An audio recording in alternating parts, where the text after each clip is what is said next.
prestigious title, but to better understand Kaylee McEnany's path to the White House, you need to understand her overall view of life. I believe God put me in this place for a purpose and for a reason, like he does with each and every life. We are all here for a reason. As White House press secretary, her daily purpose is to present, explain, and defend the president's decisions and policies.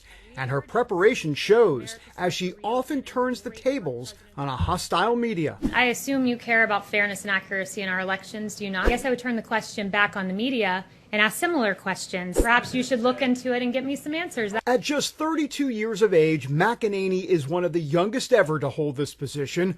While the Harvard law grad looks calm, cool, and collected behind the legendary podium, it was a different story before her very first briefing. I was in panic mode right before. So that led to an impromptu West Wing prayer session. I was just rattled and extremely nervous and feeling a lot of anxiety.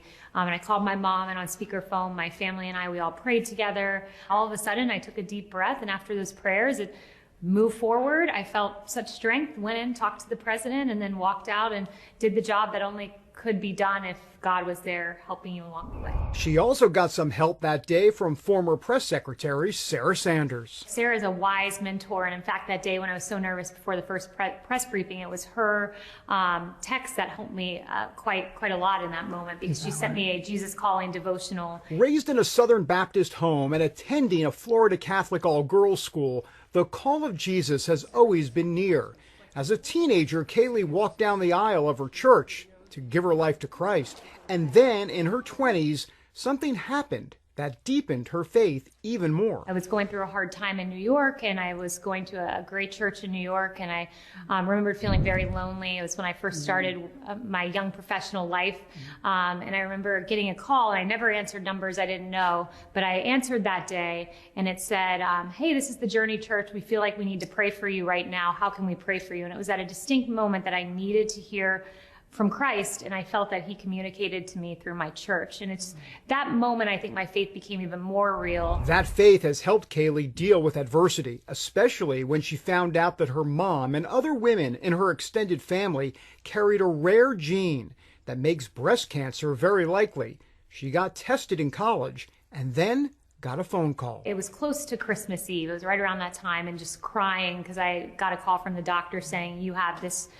genetic mutation. I didn't know what to do with it. For the next decade, Kaylee considered prevention in the form of a double mastectomy, but wanted to wait until she could go through it with a future soulmate. Well, enter Sean. You look beautiful. Thank you. Year after their marriage vows, she took the preemptive plunge. I had a nipple-sparing mastectomy, and they removed my breast tissue, and I'm able to say today that I will never get breast cancer, or my chances are like 0.001% because of that choice. To mark the occasion, she wore socks with bright lemons on them, reinforcing the message that when life gives you lemons, make lemonade. And boy, oh boy, has she been making lemonade. She joined CNN as a conservative voice and outnumbered, but standing her ground. He was the first person. He was the first person to allow. Hit the campaign trail, becoming a top Republican Party official. President Trump has achieved for this country. He's the greatest president in our lifetime. But the sweetest moment came with the birth of her baby girl.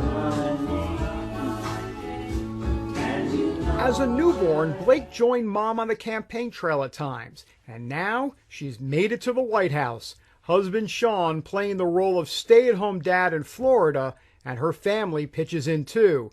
Meanwhile, Kaylee travels back and forth from home to her high-stress day job. Do you need an Excedrin at times? It is a balance. It's a tough sacrifice on all sides. But I know at the end of the day, if I give Blake the same faith upbringing and relationship with Jesus Christ that my parents gave me, she will be an unstoppable woman of faith in whatever she decides to do. Blake will have a pretty good role model on that front. For example, Kaylee found time to lead weekly Bible studies while with the Trump campaign. We would pray and read the word, and it just gave a little pep in our step, because these days are demanding, they're challenging, they're long. In politics, whether you're a Democrat or Republican, that's the nature of the job, and that just, I think it it was a little rod of lightning of just energy and joy in our day. Nowadays, it's not always so joyful when she looks out into the briefing room. You wonder if a strong conservative Christian supporting Donald Trump drives the media up a wall. I think that's right.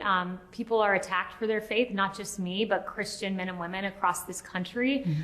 It's unfortunate, but I think we found a real voice in President Trump who stood for religious freedom and pro-life and given us this boldness. And it was at Harvard Law School when I felt attacked as a conservative and as a Christian that I realized it was that megaphone and that kind of boldness we needed and that kind of fighter we needed to represent the Christian community. And so McEnany is here now for this role of a lifetime.